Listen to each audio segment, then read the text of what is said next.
All right. Good morning, everybody. It is 10 o'clock here in New Mexico, and so we are going to go ahead and get started. So I just am going to start our session with a few quick reminders. Those of you who joined us for Jim's keynote session already know these things, but if you're just joining us now, a couple quick housekeeping things as far as communicating with us as in NMHC staff and with our speakers throughout the session. So these quick reminders are about the two features for communicating with us during the webinar.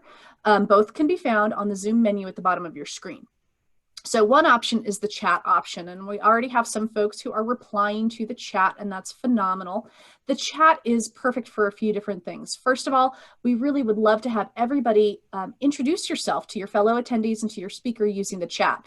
If you want everybody to see your answer, make sure that you've selected to all panelists and attendees when you send your message.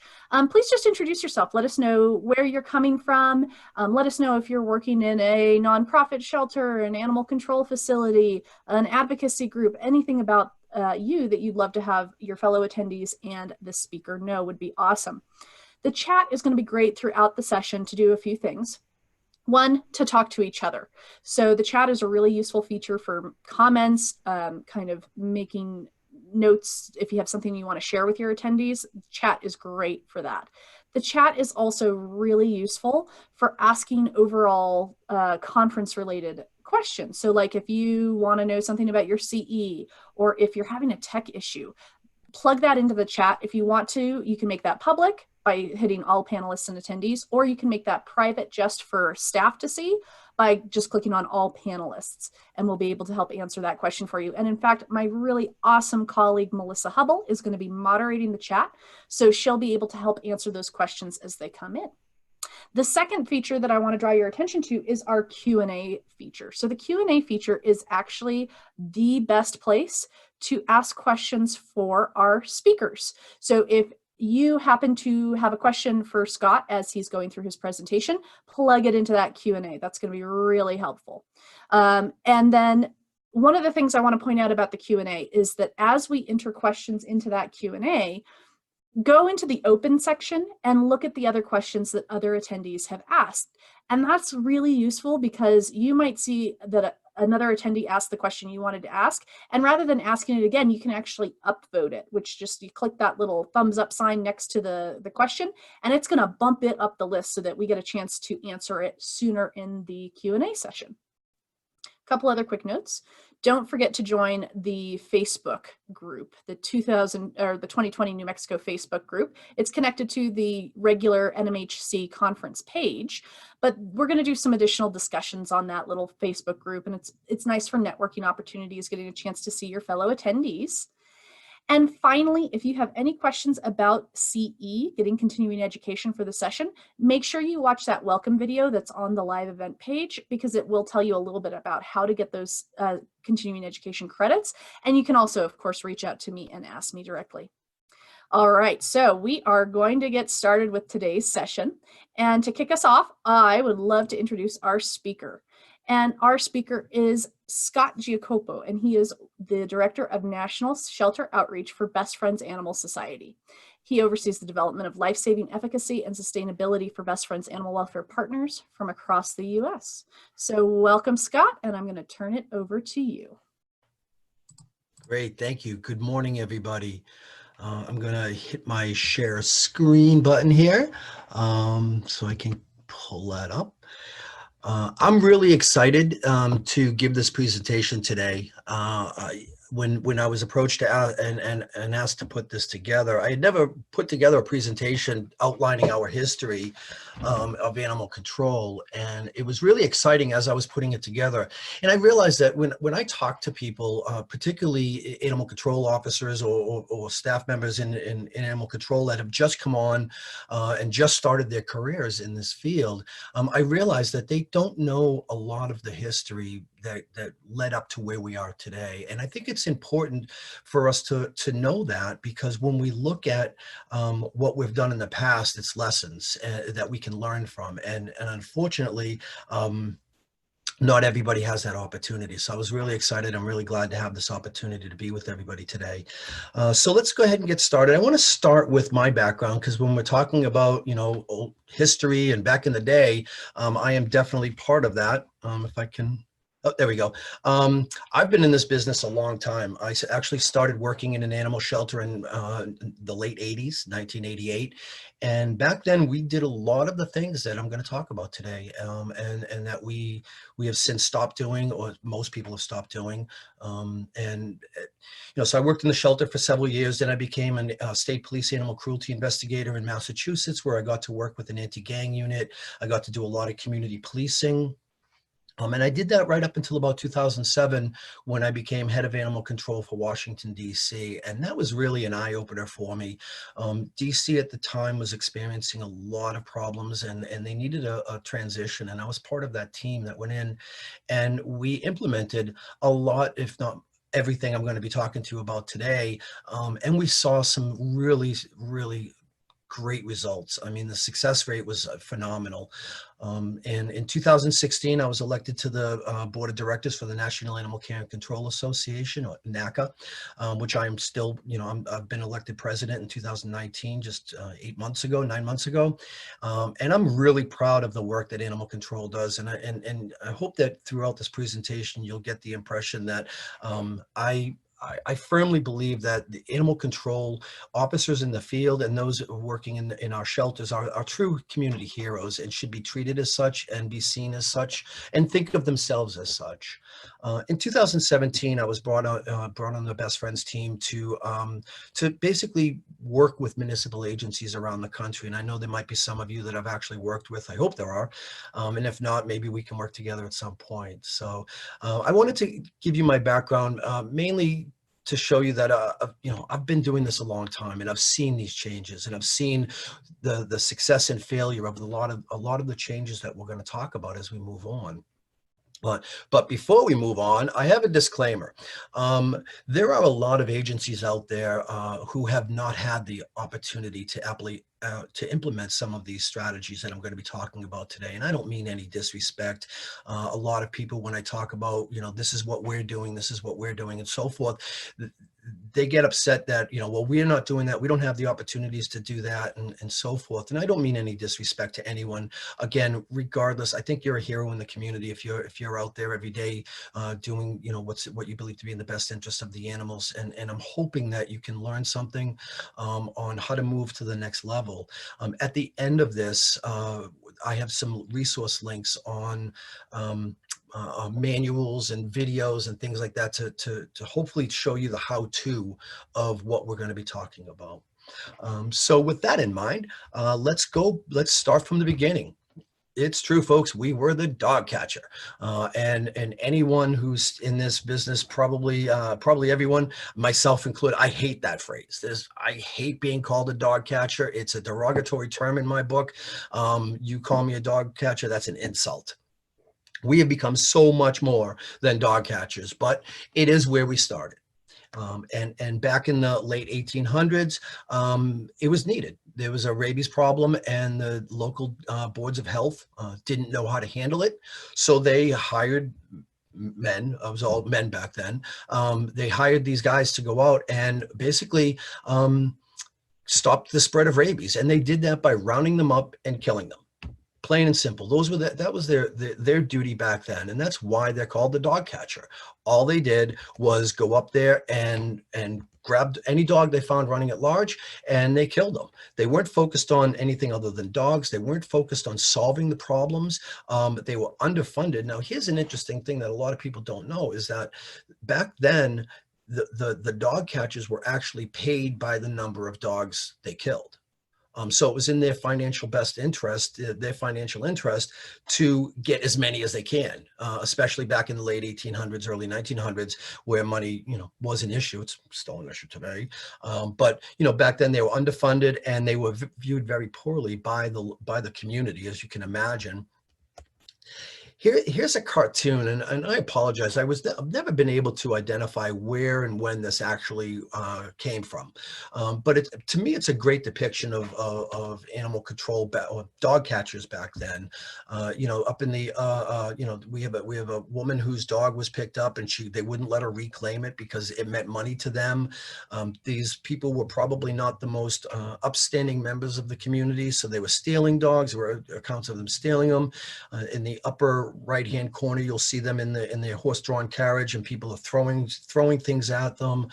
They were hated, and all they would do is load all the dogs into that big tank and lower them into the East River, or in New York it was the East River, but other places it was wherever, and they would drown them, and then they would get paid by the number of dogs. And this is our roots, and this is where it all started. But luckily, since then, we have progressed. We have moved forward. People started looking at that as not being, right. I mean, the community hated us, and as we still do today, we go by, the community's values. We want to serve the community in a way that is in line with their values and their beliefs. But so, as I was saying, when we started moving forward and all these new programs started to emerge, we moved away from just killing the animals to actually sheltering them. And a lot of humane societies and SPCA's got contracts with the city to shelter these animals, to try and find adoptions. We're going to talk a lot about that in a little bit, but those adoptions had to be to the right home. We were very strict on that, to the right home. We started doing owner surrender intakes. Rather than dumping your animal in the street, bring them to us.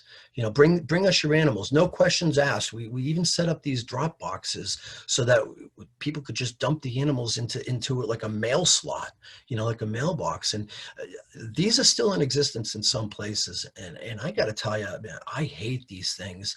I've seen so many problems with drop boxes, and you can see in this photograph, they have one for cats and one for dogs. And on any given night, people could dump 4, 5, 10 dogs or 10 cats into this cage, and that's what would happen, is they would just be dumped into a big cage.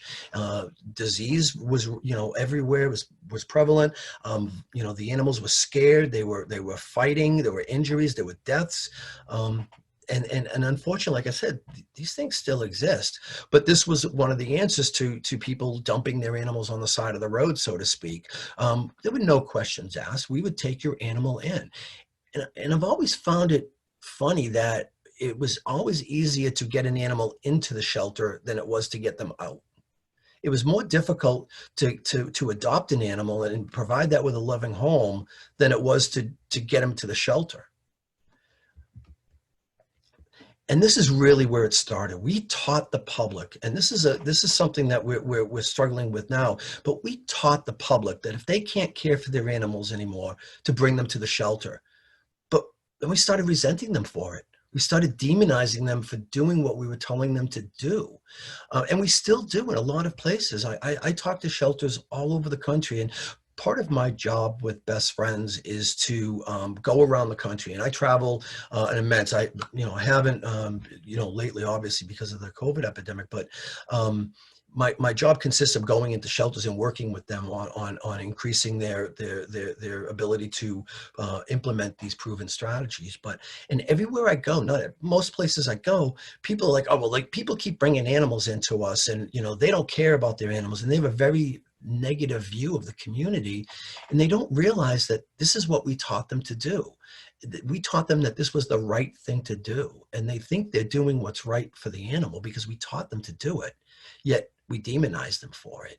And that's really starting to change. That's really starting to change, as well it should. We also passed a lot of laws to protect animals and people. We passed licensing laws so that every dog would be registered. And, back then we considered a license the dog's ticket home. If we picked up a dog and he had his license on, we would bring him home. We would know who owned him. We would always have to impound, which we'll talk about in a minute. But we passed a licensing law, we passed limit laws, and this law was initially passed because of the one of the main reasons it was passed was because of the problem with hoarders.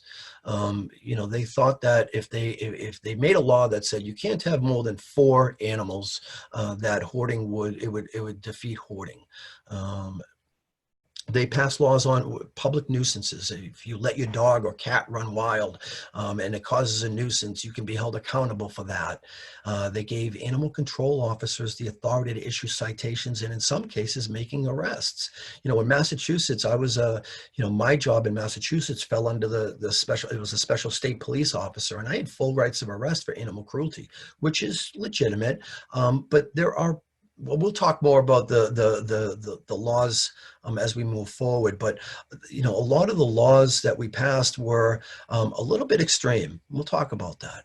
Animal restraint laws. You have to have your dog on leash. You have to have your cat on leash. Your cat can't leave the property. All of these laws were passed to protect animals and people.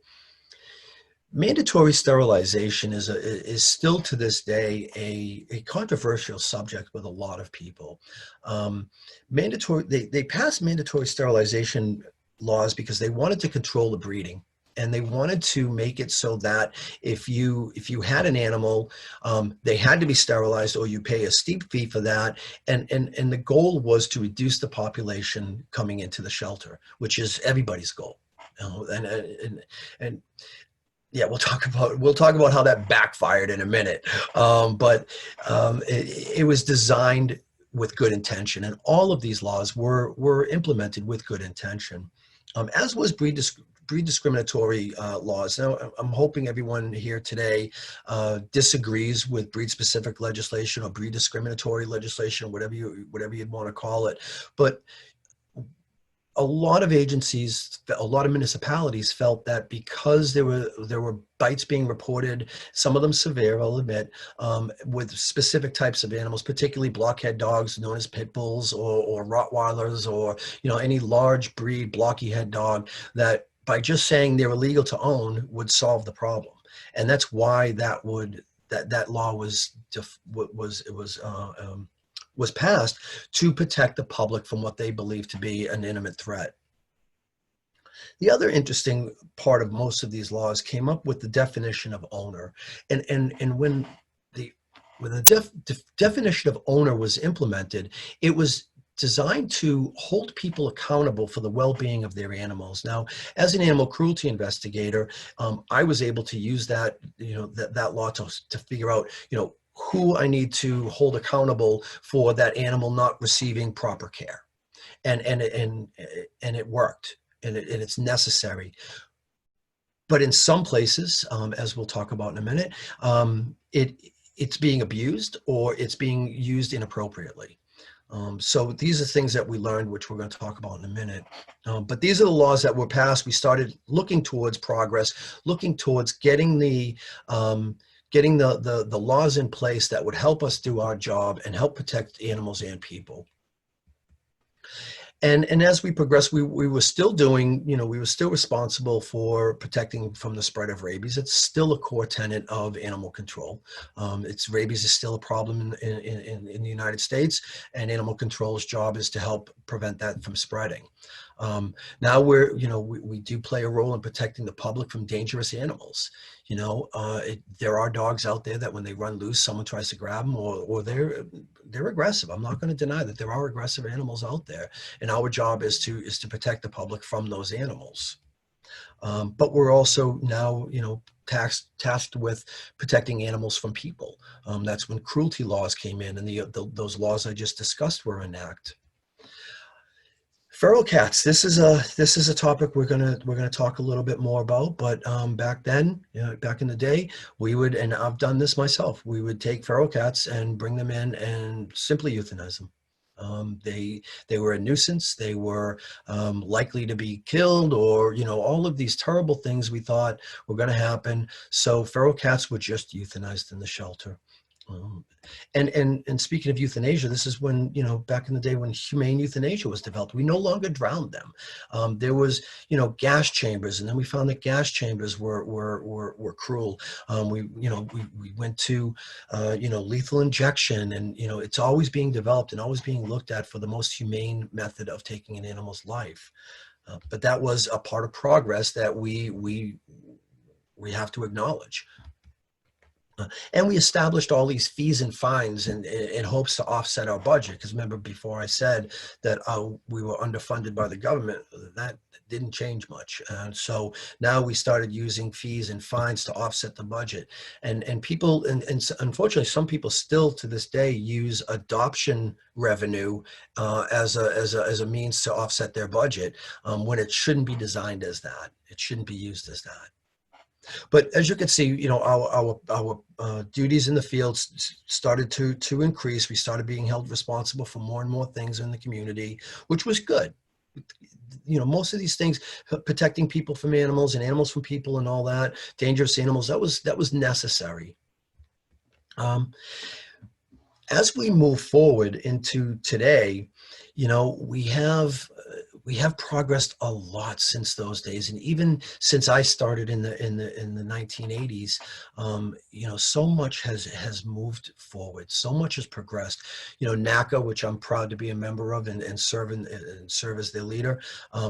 We have professional trade organizations that reaches out and represents and helps animal control across the country. Matchbox, I don't know if you guys know this or not, but Matchbox just came out not too long ago with an animal control truck. And I think most of the stores were sold out because all the ACOs were out there buying them up and, giving them out to kids and so forth. But we've become more professional. We have become a profession. We have gotten training where we take the job very serious. It's not, to most people, it's not just a job, it's a career, it's a life. We're professionalized. We have equipment, uniforms. Some places have, even gone as far as, having a paramilitary, like a corporal and a sergeant, which is, what I had in DC. This is one of my officers up in the upper left-hand corner, one of my former officers from DC, taking a call over, through radio communications. When I first started, I got paged, and I'd have to find a payphone on the side of the road to call in. And we thought that was technology, right? But we have come a long way since even in the past 20, 30, 40 years. And we've learned a lot. We've learned a lot from our past. We've learned that a lot of the practices, employees, and policies that we did didn't work. They just didn't work. And the biggest thing, and this still amazes me, that agencies are still trying to solve the community cat problem by removing the animals. Regardless of your stance on the issue, regardless of how you feel about cats being outside, or regardless of how you feel about the wildlife controversy, or all of those other things, trap and remove doesn't work. And it amazes me, because if you look at the problem, we have three options right now in our tool belt, so to speak. One is do nothing, which we know doesn't solve the problem and it only makes it worse. One is trap and remove, and we know that these animals will die if we remove them. They're not suitable for adoption. People always talk about relocation programs, and yeah, those are great, and some of them work here and there, but there just aren't enough based on the number of animals out there. So trap and remove, and then TNR. We have been doing trap and remove for decades.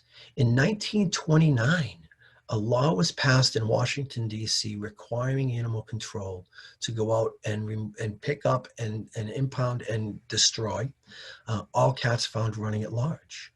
When I got there in 2007, we were still doing it by the thousands. And it's the same thing everywhere. No place has successfully done a trap and remove program. They just keep coming. It doesn't solve the problem. So why do we keep doing the same thing over and over again, expecting different results? And this is where, for me, when I talk to officers who are relatively new to the field, they don't know the history. They're just told to go out, pick up the cats, and bring them in, and they don't know that this is a practice that's been going on for years. And I don't want to turn this into a presentation promoting trap and return and it's community cat programs and all that. But at the bottom line, at the end of the day, the bottom line is this this technique doesn't work to solve a problem. So we haven't been solving the problem. Taking animals away from people for minor infractions. Gosh, if I could give back animals that I took away from people for no real reason other than I didn't like the way you were treating them, or it was my personal opinion, or they made a mistake. Gosh, I'd feel so much better. I got to tell you. And we still do this. We take animals away from people because we feel as though they're not good enough. They can't afford it. If you can't afford this, then you shouldn't have an animal. And it just doesn't work. We know through history, we know that they're going to go out and get another animal. They always do.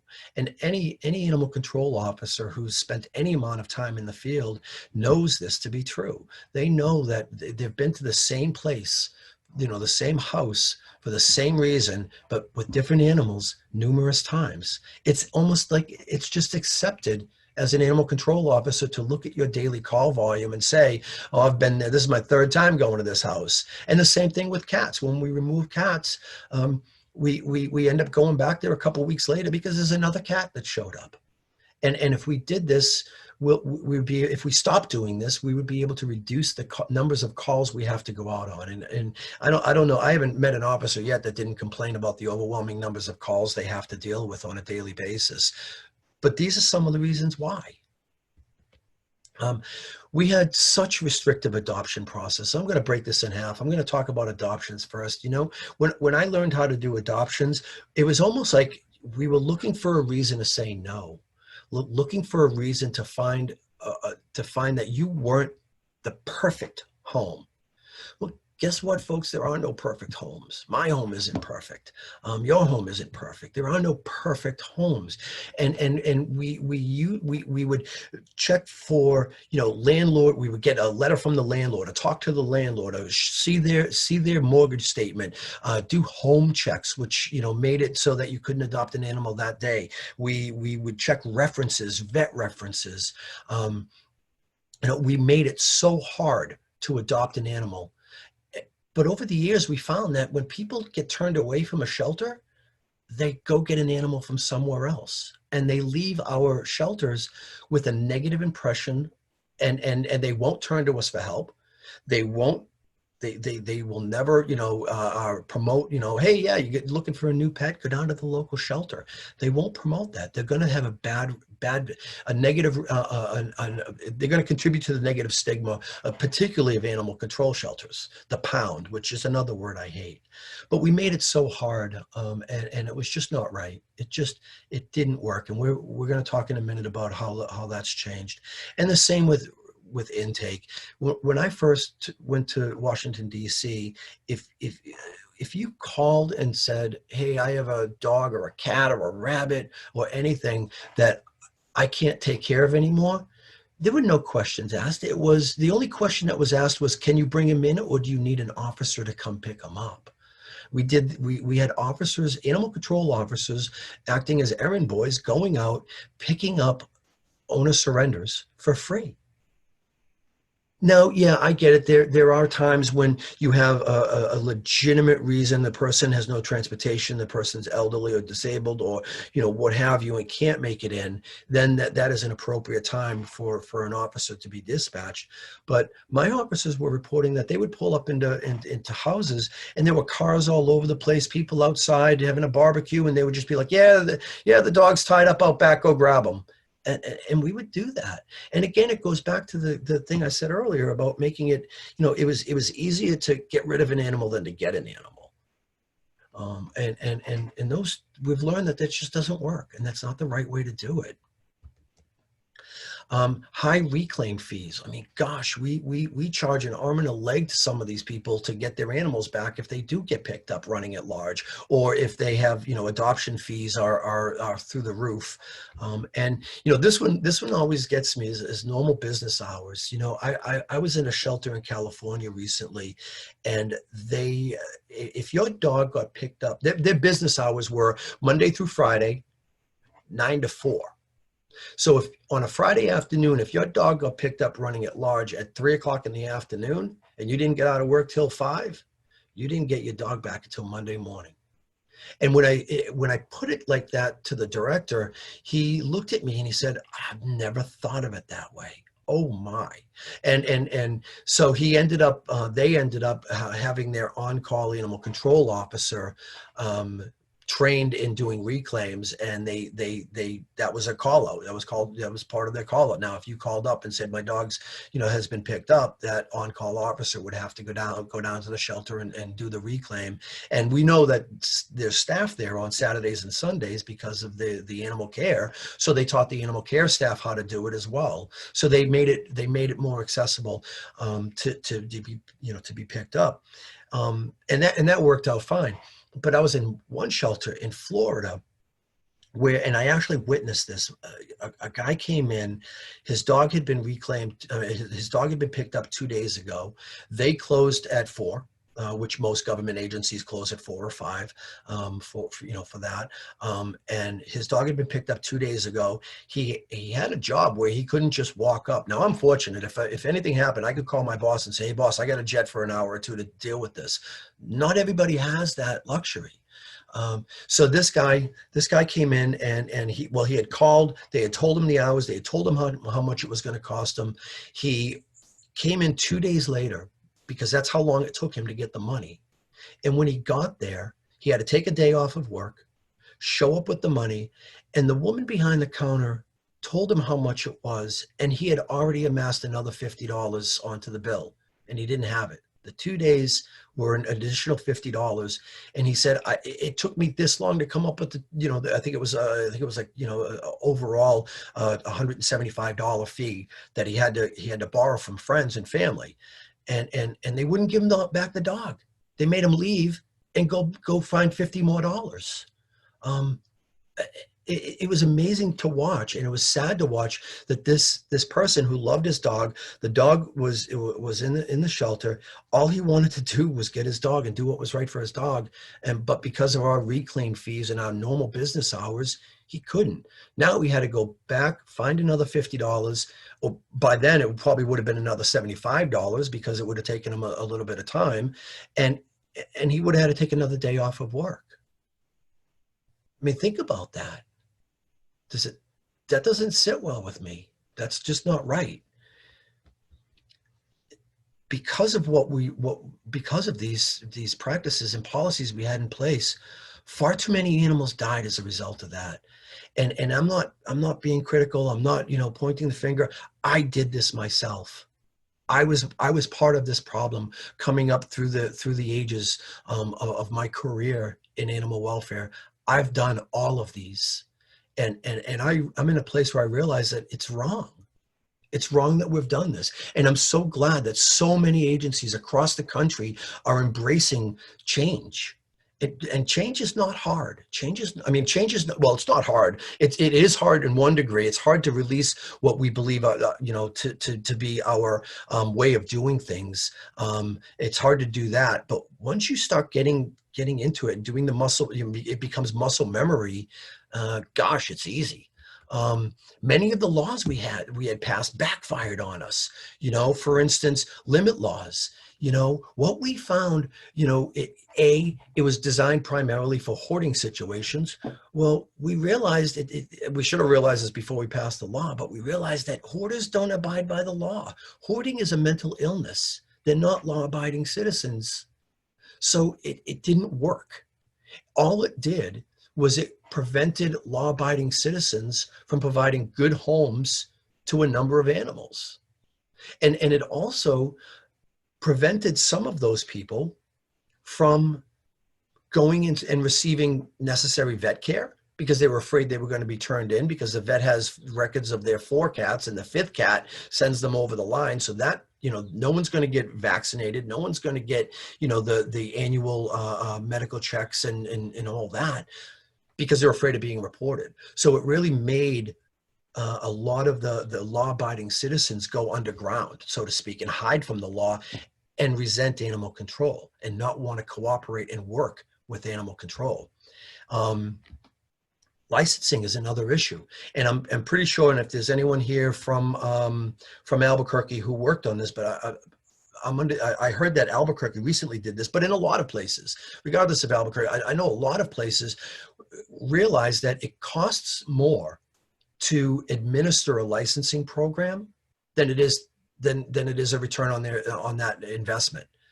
Between hiring people to issue the licenses, sending out the notices, having the officers go out and issue citations, all of that, the compliance rate is so low in the great majority of places that it costs more to implement these programs. So a lot of places are doing away with licensing programs entirely. Albuquerque is one.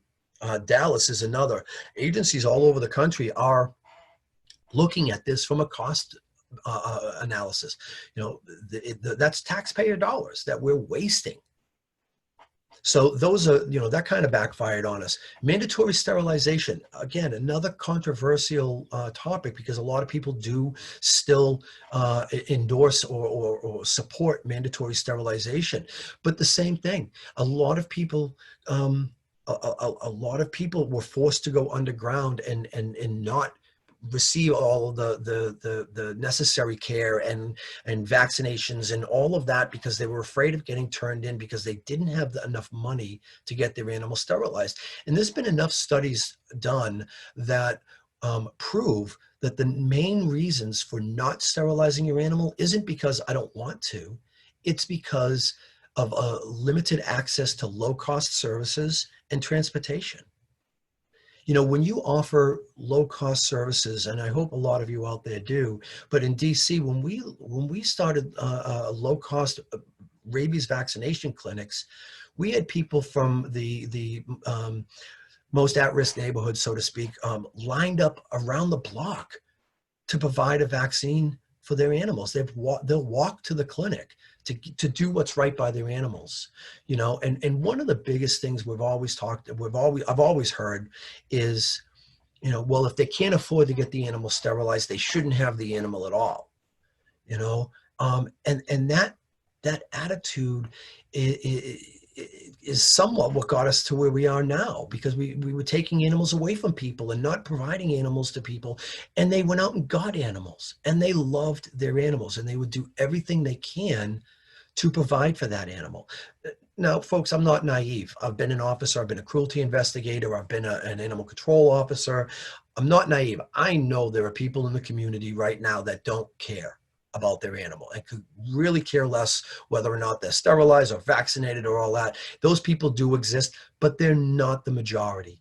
They're not. And when we stop looking at the community through clouded lenses and painting everyone with the same brush, things will get a lot better for us. Because I did a program in DC. It was the Humane Society of the United States program called Pets for Life. And it goes into these neighborhoods where it's a resource desert and people, need help. And we went in and literally went door to door offering resources, which we'll talk about. We're going to talk about resources in a minute. But to see how much these people loved their animals, and knowing that, in a lot of places, these animals would just be taken away from them, or they would be issued citations and all that. It was sad. We need to start doing better. Sorry, I went off on a little bit of a tangent, but I'm known to do that. All right, so mandatory sterilization backfired on us. Breed discrimination backfired on us. We know that in places where it's been implemented, the numbers of bites have not gone down. We know that people still get those dogs and hide from animal control. Again, it's forcing the public to hide from us, to not want to cooperate with us, to resent us. And we know without question that these dogs that have been labeled as aggressive, Not all of them are. Most of them aren't. My girlfriend has a pit bull she's a little marshmallow and she's afraid of the cats. And she would never harm anybody. And that's the majority of them.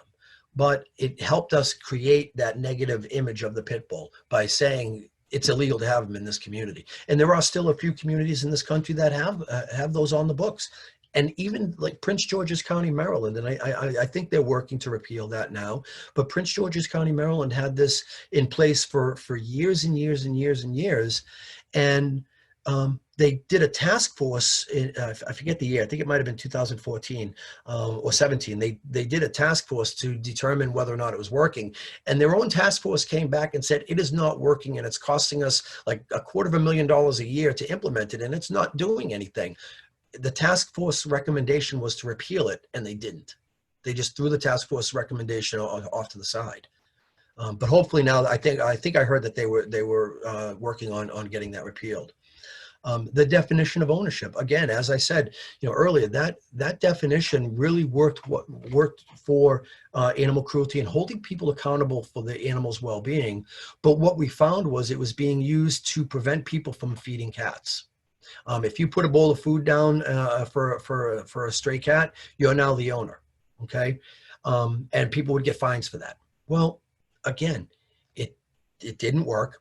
People will still feed. I mean, we all know, we've all seen it. We all know that we're not going to stop people from caring about these cats outside and putting down food, no matter what we do. We're not going to stop it from happening. And again, now we're building up more of that resentment and poor public perception towards animal control and the work we do. Empowerment. This is another one. A lot of agencies, and we're going to talk about that, are when you find an animal, you bring them home rather than bringing them to the shelter. But a lot of laws don't. Don't allow that, I should say. I was recently in Texas with an officer, and she's a fantastic officer, one of my favorite people. But we got a call about 2 dogs running at large, and we went out to the location, and we got there, and it was 2 very large Rottweilers, and my God, everyone was terrified. But they were friendly. They were, I call them marshmallows. They were big teddy bears. And running around, what they were doing is they were running around their own yard trying to figure out how to get back in. They had dug a hole under the fence and they got out, but they couldn't figure out how to get back in. Anyone would just open up the gate and let those dogs back into their yard and help, anyway. Their law in this community in Texas said animal control shall impound to the county shelter any animal found running at large. No room for discretion. So this officer is facing either breaking the law to do what's right or taking these 2 dogs who all they wanted to do was get back in their yard and impounding them to the shelter. A shelter which is, most shelters overburdened, the threat of disease, the stress, resource. We have to allocate resources to those animals until the owner comes back and claims them. So those are the types of laws that have completely backfired on us. And again, unfortunately, a lot of these laws are still on the books, and it's our job to look at each one of these ordinances that have been passed and that haven't been touched since the 1970s or 1800s and determine whether or not it's still working for us. Because most of them aren't. Getting to our duties. Now, again, as I mentioned throughout, every time there's progress, the duties of an animal control officer increases, which is great. Still, a core tenet of animal control is to stop the spread of rabies, to protect the public from dangerous animals, protect animals from dangerous people. We should have that in there. But now we deal with a variety of species. We're dealing with cats, dogs, wildlife, rabbits are, the 3rd most common pet coming into shelters today, rabbits. We're dealing with a wide variety of species. We perform rescue of animals in distress. Working in Washington, D.C., I was amazed at how many deer get stuck between those wrought iron fences all the time. And D.C. just has wrought iron fences everywhere. And deer were constantly getting stuck in there, and we would have to go out and set them and and get them out of it. So animal control is now and responsible for those types of dramatic animal rescues that we've all seen. Going down into the sewer drains to pluck out a bunch of baby chickens, baby ducks that fell through the storm drain when mom crossed the street. Those are all great heroic things that we are now doing in the field. We're also looking to solve problems for the long term. When I talk about removing cats from a location, we're only solving the problem for a week or two, and we're clearing our case load for the day. But we're not strategically solving that problem for the long term. We will be back. That call will end up back on our call log. We know it. So, but now a lot of agencies are looking at ways, and we're going to talk about that in a minute, about being a problem solver rather than just the dog catcher or chasing animals around and so forth. We're problem solvers. We mitigate those nuisance complaints, rather than, and whether this is wildlife, HSUS has a fantastic wildlife conflict mitigation program. It's the best in the country as far as I'm concerned. I learned from them. I took their program and applied it to cats. And mitigating the nuisance with cats. It's so easy to condition a cat not to come in a yard. It's amazing, and that's something that if you're struggling with that, there's so many agencies, Best Friends included, can teach you how to condition a cat not to come into a yard. It's easy. We're here to teach the public about proper animal care, teaching children about bite prevention, safety with animals. Reuniting lost pets with their families while we're still in the field. It's called field return to owner. And if an officer picks them up, and it's not just scanning for a microchip, it's going onto social media, it's going on to talking to people in the community. A lot of people don't know this, but animal control, when the police department executes search warrants or arrest warrants, and if there's a dog on the property, animal control goes in, and oftentimes they go in the front, in front of the what they call the stack. The entry team, you've seen the SWAT guys with the black, military gear, and they're going in to arrest the felon. If there's dogs in the house, animal control goes through that.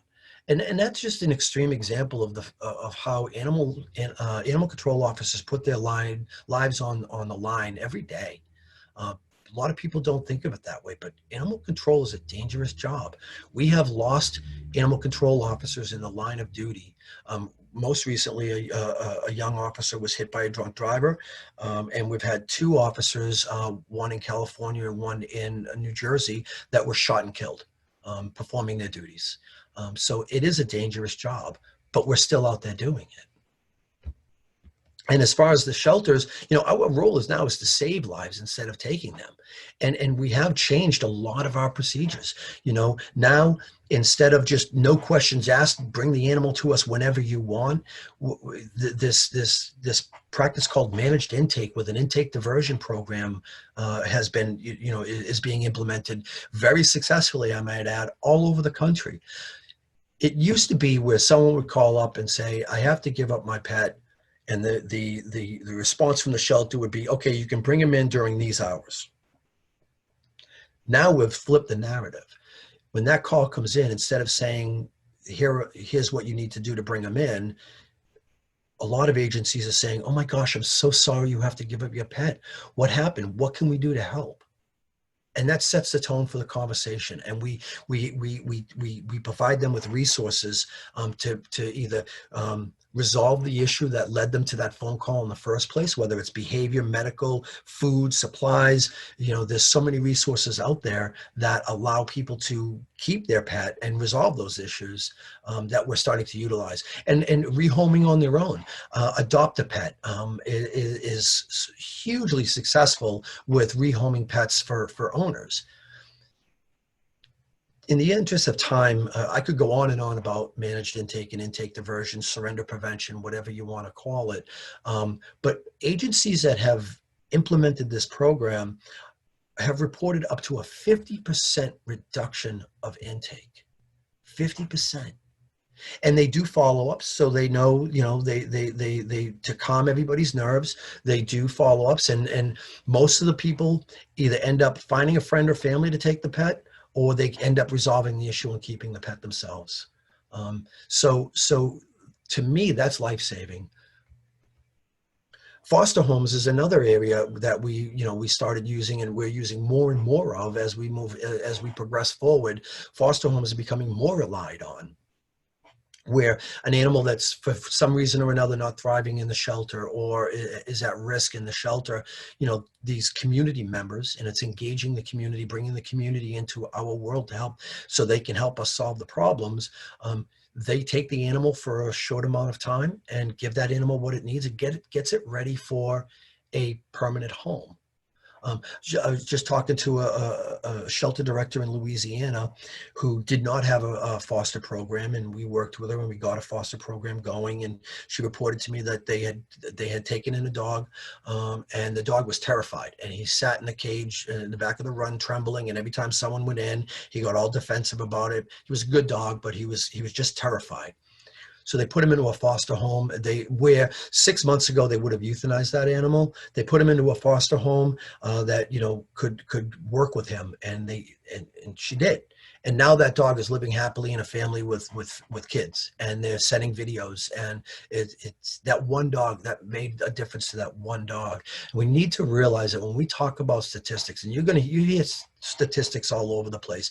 Statistics are made up of individual animals. And if we have the resources to save that one animal, to help that one animal, we need to do it. We can't look at our problem just on the overarching scale of large numbers. We have to stay conscious of those single individual animals. But foster homes is a major life-saving program. Same with adoptions. Most agencies have done away with the strict requirements and the adoption application and the background checks and all that. Now it's just a conversation between two people, and it's for matchmaking. It's to make sure that if I went into a shelter, I wouldn't want to adopt a high energy dog. I work all day and I get tired, and I'm not a runner. I'm just using this as an example. But we want to make sure that we have the right home for the right animal, not the perfect home, but the right home, the right match. And that's been saving lives, and that's reducing returns, and that's increasing the numbers of adoptions going out. It's an amazing life-saving program, as is reduced and waived fees. I mean, we talked about that. I gave you the example of the shelter in Florida. A lot of agencies are doing waived fee adoptions, waiving fees for impound. They're looking at the whole picture. And non-judgmental interactions. I mean, like I said before about, if you don't own a pet, I mean, if you can't afford to sterilize a pet, you shouldn't own it. Those attitudes are being replaced with being non-judgmental and talking to people and saying, well, you're a great pet owner. How can we help you get a pet? How can we help you keep your pet? What can we do to help? Working together to solve the problems, and not being judgmental just because of the lot someone has in life. Especially in today's environment, we're facing major homelessness coming up of people with the evictions and the unemployment rates that are skyrocketing throughout this country. And if we just look at that as we got to take everybody's animal, we're going to be in serious trouble, folks. So let's get into animal control as problem solvers, because we're problem solvers. We provide resources. I know, a guy I just hired to work on my team. He was known throughout Atlanta as the dog food guy. He was an animal control officer that always had bags of donated food in the back of his truck, and he would hand it out to everybody, whether you said you needed it or not. He'd just drive through, be in a neighborhood and say, hey man, you got a dog, you need some food, here you go.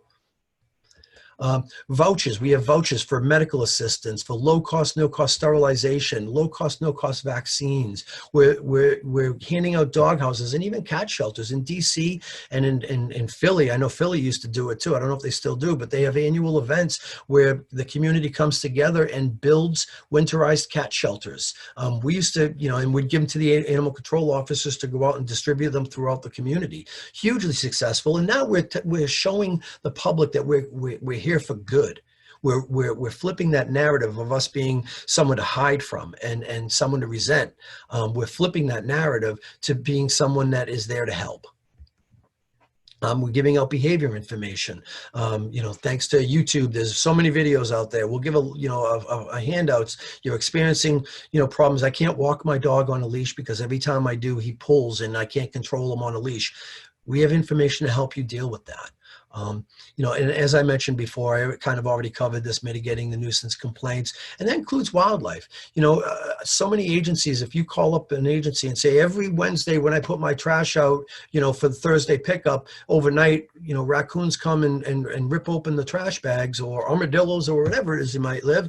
Animal control will go out, a lot of animal control officers will go set a trap, take that animal, bring it into the shelter, and euthanize it. We were doing that in DC, and it made no sense. So now with wildlife and community cats, we're teaching them how to mitigate those nuisances. And it all comes down to, us being now part of the community, not just someone who comes in, does a job and leaves. We're part of the community. We're embracing the community. The community is embracing us. We're working together to solve these problems. And it's hugely successful, very successful. We're doing community engagement, and, community engagement, I hope, isn't becoming like the buzzword, just something everyone's saying, throwing out there willy nilly. The value of community engagement can't be I can't stress that enough. Going out and talking to people. Now, community outreach, a lot of people get the two words confused. In my mind, community outreach is when we go to one of these events or something like that, we staff a table and we're handing out flyers and talking to people. To me, that's community outreach. But community engagement is actually going in and engaging with the public, talking to them. And animal control misses opportunities to do that every day. There are opportunities all over the place. Now, this is a picture of an officer from Pima, Arizona, that went to a local health fair, and just started talking to people, and that's really all it is. My officers were required to go to neighborhood meetings in the sector that they were assigned to, and talk to people. You didn't have to go and present this big thing about who we are and what we do. You just went and talked to people. And they were also required to go to dog parks, and just no ticket books allowed in the dog park. You went in and you handed out dog biscuits and tossed a tennis ball, and you met members of the community, and the community got to meet you. And one of the biggest things for me on this is that historically, when people meet an animal control officer, it's in response to a negative situation. A bite, a dog got loose, there's a complaint. Other than that, people don't get to meet and talk to animal control officers. So they only see us in that light, as being there when something bad is happening. We need to flip that narrative, and we are flipping that narrative, and we are becoming more engaged with the public, more doing things like this. But there are, like Facebook, I know so many officers who have ACO profiles. Like, one of my favorites is ACO Michelle, and she's an ACO out of New Jersey, and she created her own Facebook animal control presence. She can interact with the community through it. She can talk, to other ACOs around the country about it. I mean, she's really active. ACO Michelle, ACO Officer Daniel. There are so many people out there doing this, and it works, and it engages the community, and it shows the community that we are those local heroes here to do good. I think for the future, moving forward, everyone needs to embrace more of a community policing model. Traditional law enforcement has been using community policing techniques for years, and they haven't been as emphasized as they should, especially of late. But I believe in the philosophy of being, partnering with the community to solve those problems, being a part of the community, not just someone who comes in, does a job, and leaves. Have a genuine interest in solving the problems and the success of that community. Becoming a resource for pet owners, not the bad guy, becoming that resource, diverting the intake. When we find a dog running at large, get that animal home. Don't impound them. Get them home if you can. And again, I'm not naive. You got those animals out there that are legitimately need to be picked up. And if you have if you pick up a dog for the fourth time, yeah, you probably don't want to bring them back. You probably need to have a conversation with that owner, and that owner needs to, come down to the shelter and all that. but we shouldn't be going right to that model, which a lot of us do. And the same with owned pets. If we're talking to people, people say, hey, I've been having a problem with my cat scratching the couch, or my dog barking at leaves falling from the trees, or whatever it is. We need to be able to do that. We need to be able to be there for those people and talk to them before that problem gets to a point where they have to surrender the animal. But if we're not there talking to them, we're not that resource, then the problem is just going to get worse and worse until they get to the breaking point, so to speak, where they bring the animal to the shelter or want to. We need to grow partnerships, integration with human services. We're not just here for animals, we're here for people too. And if someone needs pet food and some of these resources, chances are they might need a little help with human services as well. And from one extreme to, domestic violence victims, we all know animal abuse and domestic violence go hand in hand. So we need to work with those agencies. We need to work with food pantry, homelessness shelters, human homelessness shelters, all of these agencies that are out there. We need to work with them. Department of Mental Health. We really want to combat hoarding. Limit laws don't do it. Partnerships with mental health and elder services and all that play a much stronger role in effectively dealing with those problems than any law passed will ever do. And we need to be more strategic.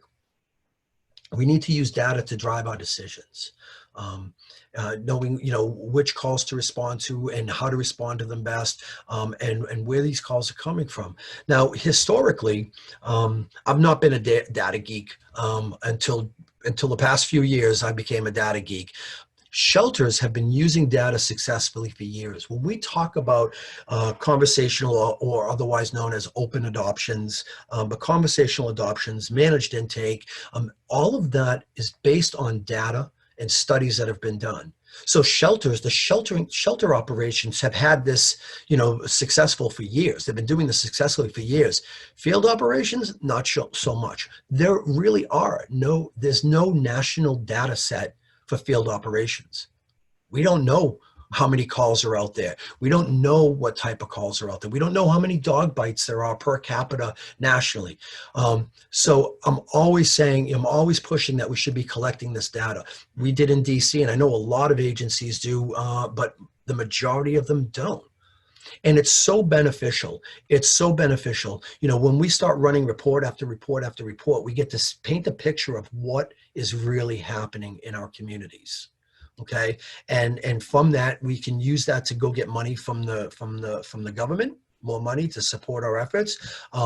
We get a better understanding of the community's needs, and it can cut calls out that serve no purpose. And a perfect example of this, and which is again very controversial, but a lot of agencies won't go out and pick up a stray dog that's just running down the street unless he's sick, injured, or acting aggressive. We know statistically that by the time the animal control officer gets there, that animal's gone. We know statistically 87 to 90% of those calls, we never even see the animal when we rush out there, because we can't rush out there. It's not a priority unless they're sick, injured, or acting aggressive. So cutting out those calls and being able to see how many are gone on arrival, you can say 87, 90% of the calls we go out, it's a waste of taxpayers' dollars. It's a waste of our time where we could be spending it on other areas. And heat maps. Now, heat maps, I love heat maps. Heat maps, I'm going to show you a couple of examples. I'm going to go through, go through some of these heat maps. This is Pima County, Arizona.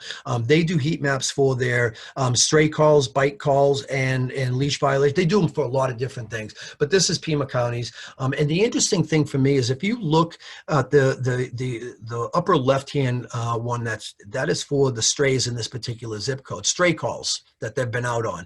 You can see where the hot spots are, where most of those calls are coming from the color, where it's colored red. Whereas on the left, you see that those are the bites. And you'll see the disparities between sorry, I got stuck on that word, but the differences between the two. On the bites, you see a bright red one in the lower left, or on the left-hand corner there. It's a bright red. That means that's one of their worst spots for bites, but it's not one of their worst spots for stray calls. And what that shows the agency is that these bites are not happening while the dog's running at large. This is a neighborhood where dogs on their own property are biting. And that's a completely different response than if they were running at large. It's not a dog running at large problem. It's a dog biting on home problem. So now we have to approach solving that problem even more. Um, Florida, Orange County, Florida. I love this. Now this is going back to adoptions, but they track all of their surrenders. And what they do is they target these areas where more animals are coming from. They target those areas for adoptions. It's called a zip code. Well, I think they call it a zip code. A lot of places do it that are implementing this program because they didn't develop it that I'm aware of. I think it was developed in Austin, Texas. But it's called a zip code reload. We know animals are coming from one neighborhood and being adopted out to another. And the people in those neighborhoods where they're coming from are getting more animals from somewhere else. So Orange County, I know Orange County, I think Broward County, I know Austin does it. I think Dallas, Texas is doing it. They're looking at the neighborhoods where the animals are coming from and targeting those for the adoptions. That's where they're adopting out. And in some cases, actually bringing animals into those communities to do the adoptions. So does this all work? Yeah, it sure does. If you look at the intake and euthanasia numbers for Austin Animal Center, in 2005, they were taking in 22,000 animals and euthanizing 12,000. They moved all of this, moved all of these programs into place and so forth. And look at the numbers, and that's 2015. I don't even have an updated chart for that, and I'm sure it's considerably higher now. But if you look on the left, this is a Charlotte, Mecklenburg, North Carolina, when they started doing field return to owner. Now they do more field return to owner. That means they found a dog in the street and they brought it home instead of impounding than they do overall shelter RTOs. I mean, that's an amazing thing. They're doing more in the field than they are out of the shelter. And the lower picture down here is from Maricopa County. When they find a dog, they have a bunch of different things, but they also use Twitter. And they tweet out, the animal control officer sends a tweet out when they pick up an animal. And this guy saw it, and within minutes of it being posted, it was his dog. He looked on Twitter, saw it, and called animal control. Animal control officer met him and gave him his dog back within a couple of minutes. I mean, this is community service. This is serving the public. This is being a community hero. Right? And this is how we work together to solve the problems. One of my favorites is fixing fences, fixing people fences. I told you about when I was in Texas and those dogs dug a hole. So the picture in the middle, it's a good friend of mine, Eric Baker. He's in charge of and he's allowed me to, you notice I don't talk too much about specific people or places, but Eric's cool with this. Eric's the head of animal control for Shreveport, Louisiana. Now, Shreveport, Louisiana was in a situation where they weren't viewed very well by the community, and they had a little bit of a tough going, and they embraced this philosophy, this new community-oriented philosophy. And he got a grant for at a conference. He won a Maddie's Fund grant for, I think it was like $2,500. And his boss said, "What do you want to do with the money?" And he said, "I want to start a fencing program. I want to help people fix their fences." This was the first one they did. And they posted it on Facebook, and you can see the numbers of comments and shares and likes from the community. Now, granted, a couple of mine, I saw it and I loved it and shared it and all that, but the majority of these, the overwhelming majority of this feedback is from the public. They're public. And the only negative comment on there was this paid for by tax dollars? That was the closest thing to a negative comment. And Eric responded, "No, we actually received a grant, which we're going to continue to seek out more grants. But I think he said something to the effect of, but I hope that someday the government will help us fund this because this is going to save us money in the long run." This will save money. This dog, the lower right-hand picture in the middle is the woman who owned the animal. She didn't know how to fix the fence. She couldn't fix the fence. She had a good dog that kept getting out. And she didn't know how to deal with she didn't have the resources to deal with the problem.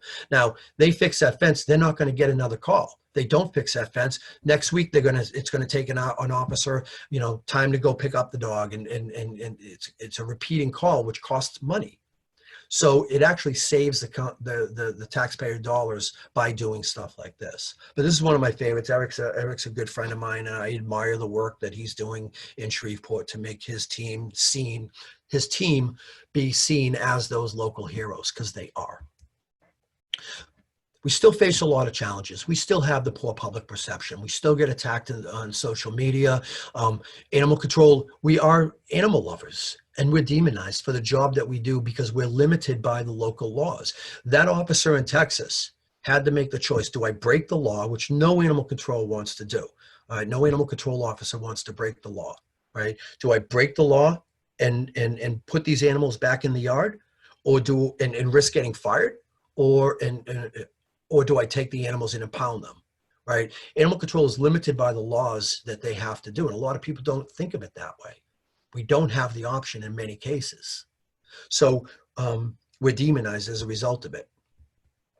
The call volume. I mean, our call volume, any officer here today is nodding their head right now. Our call volume is too high. And that's because we're taking calls we're not required to. You know, I just this morning had a call with a director with a shelter in Texas who they go out and pick up animals, dead animal pickup. They do dead animal pickup for the county. And looking at their laws, they're not required to do that. In fact, the Department of Health is required to do that. But they've been doing it for so long that everyone just thought it was what we were supposed to do. So now he's having that conversation where his team's not going to be picking up dead animals any longer. He's going to be transferring that duty back to where it belongs. Department of Health is getting money for that in their budget. They're not. So that's being that, but that's common everywhere. Barking dogs is a public nuisance. It's a noise violation in a lot of places, but yet it's a dog, so animal control goes out. We have repeat offenders from not doing this type of work. We respond to, I already talked about the routine stray calls. If they're not sick or injured, we're not going to get it. And agencies are devising strategies to work with the caller so that animal control doesn't have to respond to every single stray call. And I said routine because we all know sick, injured, aggressive, that all bets are off. We're going out.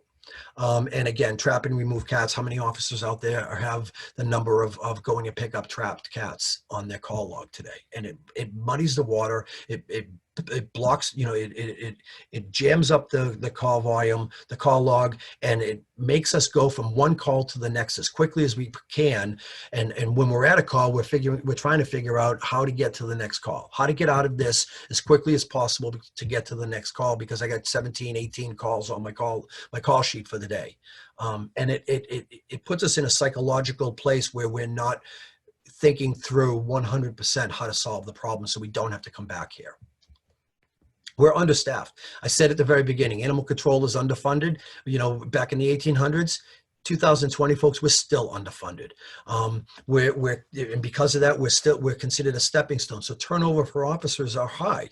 A lot of places, a lot of people want to come in and be they want to go from being an ACO to a police officer or the sheriff's department. They're using it as a stepping stone. There's limited opportunities for growth within animal control. You're either an officer or you're a supervisor, or you're the director, and there's nothing in between.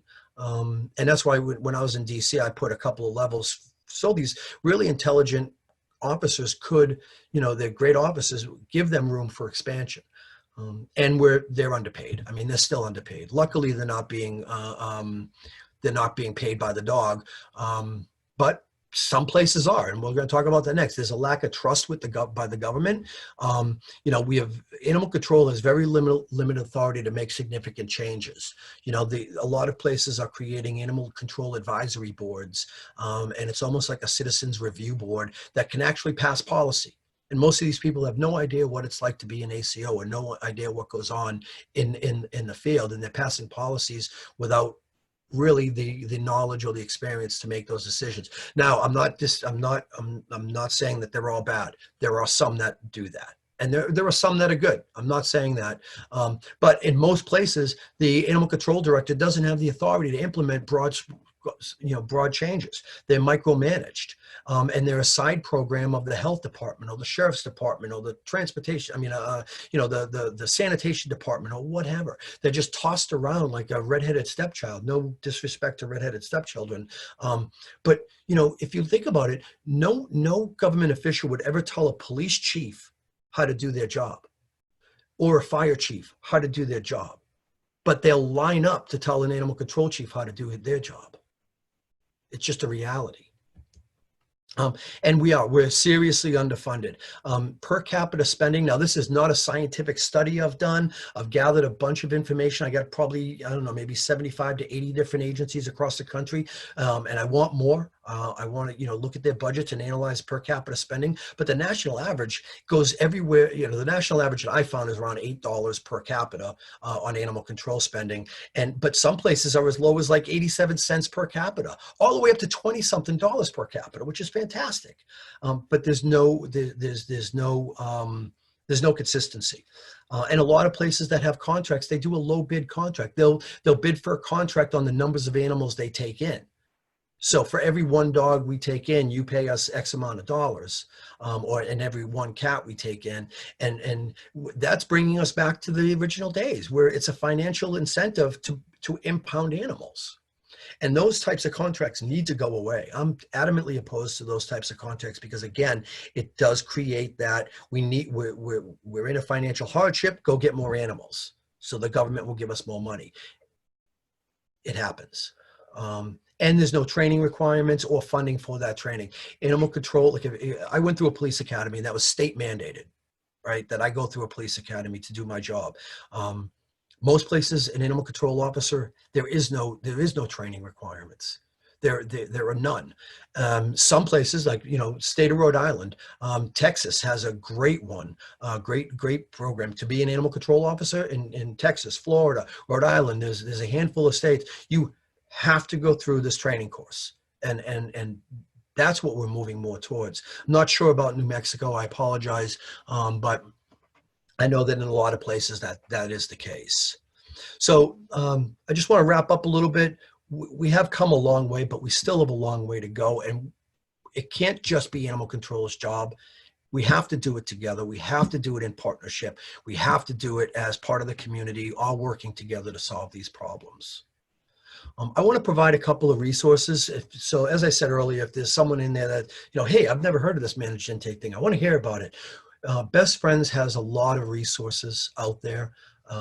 And we created a manual. Now, this is a manual that outlines all of the programs that I talked about, and it's written by the people who implemented those programs. The guy from Charlotte, North Carolina, he wrote the chapter on managed intake. They have a fantastic managed intake program. We have field operations, shelter operations. We have a whole website for our network partners dedicated to animal control, and it's got a whole bunch of resources. And one of our newest resources are what we call operational playbooks. It's like a recipe card for all of these programs and more. And it gives you the program overview, composition, what you need, and example SOPs and forms. And this is not something that Best Friends created. This is something that others are using and they're sharing with you. I just met with Pasco County Animal Control in Florida yesterday, and they have a fantastic animal control officer training program, and they're willing to share their training materials with us so that we can share them with all of you. And there's the, under if you go to our animal control page, the resources will be there for the playbooks. And this is just this is being updated every day, but not every day, but as often as we can. But this is just a small list of the operational playbooks we have. And these are how-to manuals on how to implement these programs.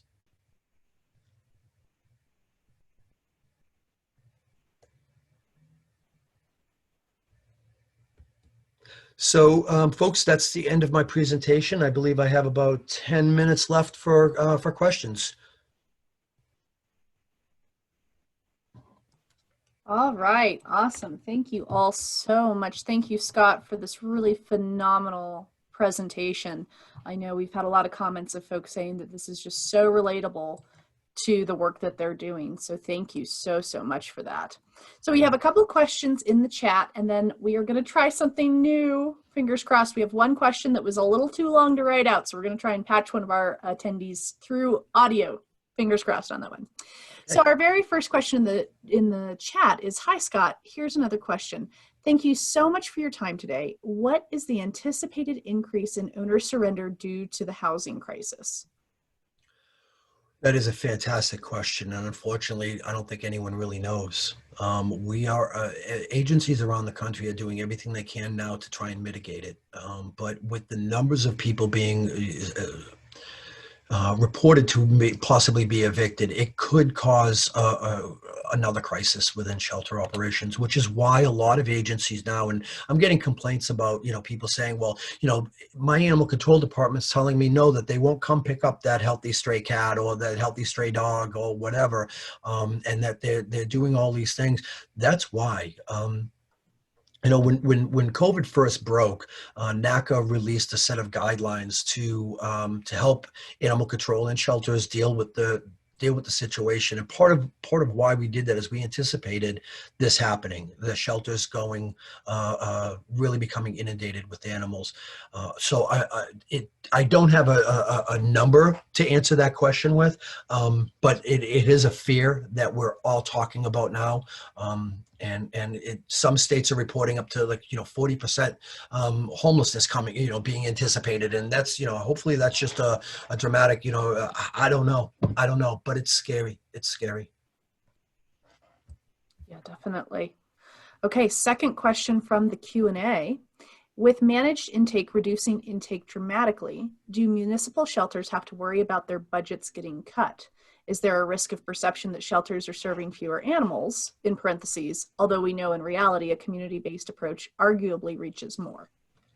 Yeah, and that's a fantastic question. Thank you for asking that. When you track your data, when you keep your data, you can show the numbers of animals and people that you're serving within the community. So you shouldn't really have to worry too much about that. But what ultimately ends up happening is you are able to show, with the reduction of intake, you're able to show that those animals that actually need resources, now you have the time to allocate those resources. You can implement full-fledged enrichment programs and maybe even behavior modification programs that you never had the time to implement before. Moving towards more of a foster-based, community-based sheltering, I think it's something that we all need to prepare for as we move forward. But I don't foresee, if you keep good data, I don't foresee that being a problem if you, with the reduction of intake, as long as you're keeping good data. So you can show how many people, called for resources and that you provided resources to. Awesome. Thank you so much, Scott. All right, here's another great one. Very nice, practical, pragmatic question here. This PowerPoint is such good info. Actually, it is the outline needed to begin work in my community. Can we get the PowerPoint? I don't want to reinvent the wheel. Will you be able to send us that PowerPoint for me to upload onto the handout section later on? I absolutely will. And I'd be, I don't know. I don't want to have, I don't know how many people are present right now. But email me. I'll go check out these resources.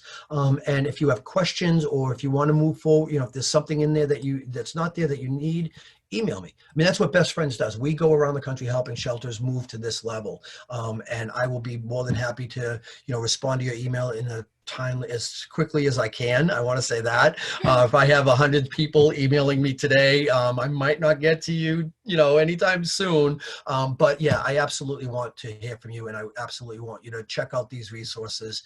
Yes, I will give you the PowerPoint presentation as well.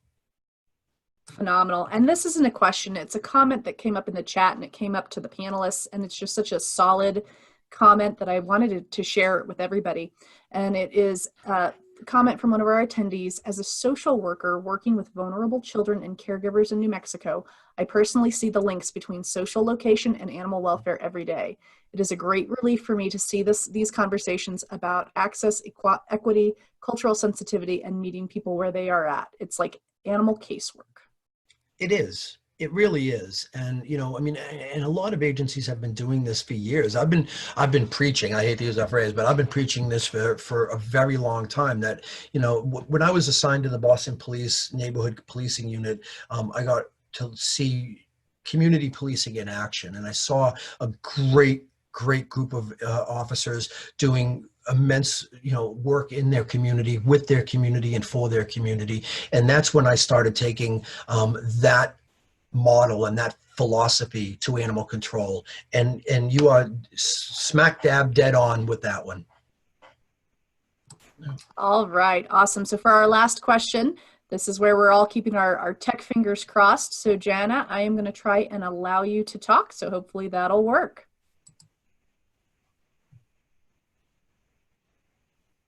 All right, Joanna, can you speak? Yeah, can you hear me? We can. Awesome. Yes. Hey. Hi. Thank you for that presentation. It was really informative. I had a question about, I guess it's the managed intakes, and one part of it is the idea we were talking about organizations not sending animal control officers out to pick up healthy strays. Yep. And so I want to try not to name names or locations or anything, but I have a lot of connections on Facebook. Sure. In the rescue community, and there's been a lot of talk about that. And some people are talking about, I guess my question is do you see that working in some communities and not others? And so some of the communities, I think, where there's been concern about that approach is where there's a really high number of strays, and there's concern about disease and about those strays actually not being attended to at all. And I know for my own community, we have for some reason a really high level of feral and extremely under socialized dogs. And the ACs in my community, they'll go out and actually trap those dogs. And it makes me wonder, like, if they were not called out, what would happen? So I guess I'm just wondering, I'm trying to figure out, when I hear this side and that side, where's the, like, I don't really know it well enough, and you have more experience. So I'm wondering what your thoughts are on this idea. Well, I do know that there is a lot of talk about this new way of doing things, so to speak, especially like post-COVID and on all that. Since a lot of agencies started doing this during COVID, and they saw how it can work. That's why a lot of agencies are now moving towards making it the new norm post-COVID.